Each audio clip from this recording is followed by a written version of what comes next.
Welcome back to the show, everybody. Check out these headlines. XDC, a sleeping giant. You're going to hear from Zenfin. We got Bitstamp news. What is it going to be today? Ripple partner in CBDC app. You're going to want to know about it. We got $6 trillion earthquake coming to crypto, says Mark Yusko. Oh boy, we're going to want all of that. XRP global adoption, 35 countries. And we sat down with Fred Rispoli from HODL Law and talked about the fallout and implications of unregistered securities ruling against the institutions in the United States from the SEC versus Ripple case. Somebody roll that beautiful intro.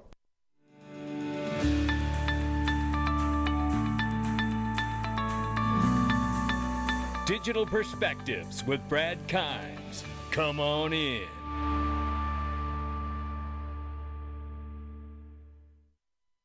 Welcome back to the show, everybody. You can follow us on Twitter and YouTube for exclusive content. Right now, the cryptocurrency market cap is $1.21 trillion. The market is off by 1.4%. Excuse me.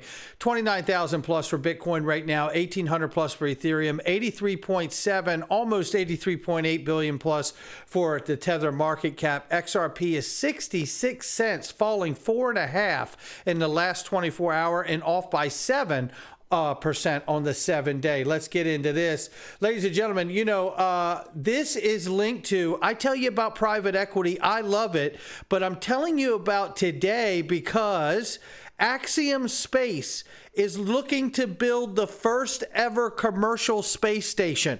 And you can get private equity of it starting today. I believe it's at 8 a.m. Pacific time today. And I would imagine it is going to go very, very quickly. Do not mess around. Click the link underneath the video. Make sure you fund your account, get accredited, and get yourself in there and get you some private equity. It's the best place to get private equity. No doubt about it. And this right here, ladies and gentlemen, is a conference coming up, the XDC conference in Austin. It has been featured in You Today. Don't miss this event. Get your tickets now. Listen, if you're going to get the tickets, you better get it. As I hear it, there is only a small handful of tickets left here. August 25th, 26th. Shout out to Lloyd for this, putting this together. I know what it's like to put an event like this together. And I tell you, you know, I couldn't be happier because, you know, Lloyd is a really great guy and he's doing great things for the community. So make sure you click the link and check that out. And now this is connected here. The XDC network is a sleeping giant, says Doug Brooks, the senior advisor at Zenfin Network. Oh, Doug, tell us more. Are the size of the trade finance opportunity for blockchain, which is a couple of $1 trillion. That's an enormous opportunity. And on top of that, Citibank published a report very recently in which a couple of XDC personalities made very nice contributions. The key stat in all of that is their estimation of the size of the tokenization market, which they say will soon be worth $4 trillion. So the potential for blockchain and for tokenization as one element of that is enormous. It's so big already, and we are looking at exponential growth over the next 2 or 3 years. And if we position ourselves correctly with the right partners and we integrate the right platforms, most suitable platforms onto XDC, then we really are a sleeping giant that is in the process of waking up right now. Wow. I couldn't be more excited. I really couldn't be more excited. You guys know I'm into XRP, XLM, XDC, and a handful of others. This is one of them I've been pulling for long term, and I'd like to see it really happen. Look, we're going to keep an eye on it. Like he said, you know, the market capture, the size of the market that you could capture there is trillions of dollars deep. And what XDC is prepared to do is serve that supply trade market. So couldn't be more excited to see the next couple years unfold for XRP. And what is going to unfold today for Bitstamp, ladies and gentlemen? They said tomorrow XRP-XRPL ledger something's coming here, taking the XRP to the next level, they say. Well, we don't know what it is, but I tell you, I want you to hear this clip from this gentleman right here. Take a listen. XRP holders, today is the day we find out what this is about.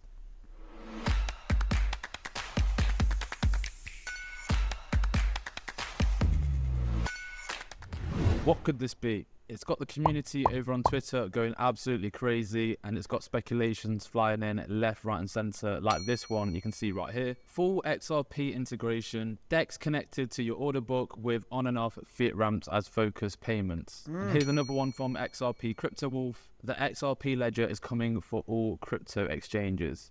Let's stop right there. Just imagine if it was the backbone for all exchanges. Obviously, the XRP ledger also functions and has a DEX, a decentralized exchange. I call it the World Exchange. What will Bitstamp news be about? The XRP and XRP ledger and the DEX. Will the XRP ledger become the backbone decentralized exchange for all crypto exchanges? And heck, for that matter, all exchanges. You know, when I started my channel, I understood in the early days that XRP has a DEX, a decentralized exchange, and operates that way. And the reality is that I used to believe, and I still believe greatly, that it is really about percentages when it comes to XRP ledger adoption. Understanding that it is a decentralized exchange that can handle the transformation or transfer of value from anything to anything. So that means the more that is hooked up to that decentralized exchange, the more liquid it is, and the more it can exchange anything to anything. So I've always believed at some point everything runs on the ledger, because it is the backbone where if it does the job right, it is like Evan Schwartz has said about the Interledger Protocol, all the money. And that doesn't mean all the pennies in your couch cushion. What it means to me is all the different pairings that are possible between currencies and other things that are tokenized of value. That is something I'll be excited to see today. And this is a reminder from Wheezy right here, who reminds all of us that Bitstamp has served as the gateway for facilitating access to Ripple network. And it says the RippleNet network. It says Ripple President Monica Long said the company's recent stake acquisition in the European crypto exchange Bitstamp will help further grow the company's international presence and diversification beyond payments. Well, today should be a pretty big day for all of us to figure out exactly what that looks like. And until then, let's take a look at what this looks like here. SCB and BOT, the Siam Commercial Bank and Bank of Thailand, all working with Ripple as Ripple partners. And as Rathacommon rightfully notes here, one way or another, this is going to have important results for Ripple and XRP. Neither are in use here, not even DLT. But the three principals have all worked with Ripple before. That's absolutely true. And we'll have to see what comes of this. And it does say in the article here that this CBDC app pilot is actually a pilot to learn, not a pilot to launch at this point. So we'll watch it closer to see what comes of that. But in the meantime, I want you to check out this clip here from XRP Darren, who sits down with this gentleman, and they talk about, remember, Ripple won the Hong Kong CBDC use case with LoanSnap. There's much more than what meets the eye. Take a listen to this and give Darren more a follow. And I just kind of wanted soldiers and also the Palau people, and it does bring a lot of benefits. I'm wondering if this is kind of like a test bed for a digital dollar. How would that look like? What's your opinion about that? Yeah, I don't think you're wrong at all. I would say it's more than just a test bed, though, right? If you consider the U.S. and what the U.S. has to lose. So the United States is the undisputed economic superpower of the planet. Nobody argues that. Nobody argues that today in 2023. Everybody argues whether or not they're going to retain that financial power in 2030, 2035, right? The backbone of the American GDP is in financial services. In excess of $2 trillion a year are import-export productive revenue that comes to and through the United States, which is about 8% of all GDP of the United States, comes just from financial services. Financial services don't manufacture anything. They don't cost any kind of, raw material, natural resource. They barely even have labor costs, right? We're just talking about innovations and technology that we create and we control that handle the transactions of the world. See, that this points exactly to what I've been saying for a long time. The old saying is he who has the gold makes the rules. Well, the new saying should be, he who has the payment, controls the payment rails, runs the world. That's what he's talking about here. And make no mistake about it, this fourth industrial revolution isn't just about moving over to do payment rails so they're less vulnerable and they're antiquated and getting to something new. All of that is very real. But what's really at stake here is power, relevance, and control.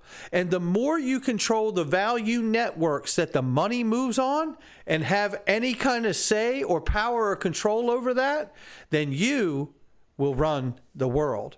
That's what we're talking about here. Meanwhile, Mark Yusko from Morgan Creek Capital here says we should expect a $6 trillion earthquake. And when we do, you're going to see a $300,000 Bitcoin price. Yeah, pointing to the next halving and seeing at least a $100,000 Bitcoin price there. He goes further to talk about in the article, which I'm not going to read to you, I've already done it for you, is that there will be a $6 trillion earthquake explosion of money flooding into this space. And I would imagine that some of this would be based on the approval of spot Bitcoin ETF, as well as many other variables, hopefully some legislation on stable coins too. We will watch it to see how close he gets to the mark. And here we see XRP's independence is carving out its own path in the market. Make no mistake about it, this is something I talk about a lot here too. Real utility driving value. Fast and cost-effective cross-border payments revolutionizing finance. Global adoption, 35 plus countries on board with the XRP ledger and trillions moving through the network. Now, cryptonews.net put out this article. I don't know about the trillions of dollars moving through this network already, but I do know that, obviously the XRP Ledger DEX is paired up to currencies that could certainly allow for the flow of trillions of dollars. Although I don't know that that's happened unless they're doing some cumulative number over the years. I have read this article, but what I wanted to focus on is a couple things. One, the 35 countries on board with the XRP Ledger. Now, that is an amazing feat in and of itself, okay? And the real utility driving value, what I want to focus on here is exactly that. It's the understanding that utility is not driving price. And what I'm excited for is to see use case utility as the price driver of XRP. I really don't, the rest of the crypto market to me at that point will be something to watch, but it's not something I'm concerned about, because what we're watching right now is a speculative market for which Bitcoin has been dominant over since day one. Let's get that real utility driving value. And in just a second, we're going to talk about a possible simple solution on how exactly U.S. institutions could actually get direct access to XRP. We sat down with Fred Rispoli here from HODL Law and talked about the implications of the SEC versus Ripple ruling and what it may mean for U.S. institutions who have been told that they are actually holding unregistered securities if they bought directly from Ripple in the early days. Well, let's see what Fred has to say here, because the questions remain here. Will U.S. institutions simply have to register contracts with the SEC for XRP through Ripple and their direct sales? Would it cause harm to XRP or the institutions using it that way? Judge Torres has made it clear no matter what, XRP is not a security. Watch out for the snowball effect, says Fred Rispoli. And utility that will help to drive price over time. So, when I think of this situation, that, trust me, there's a question coming here. I promise you. I'm like, oh my God, I think I know 3 of the questions. Keep going. Yeah, you know what I mean? So the one question is will U.S. institutions find a way to obfuscate the current ruling and buy from regions that they have jurisdiction or they have offices in other areas of the world, and they try to buy the asset directly from Ripple through there, so they're not forced to buy at retail prices, but at OTC prices?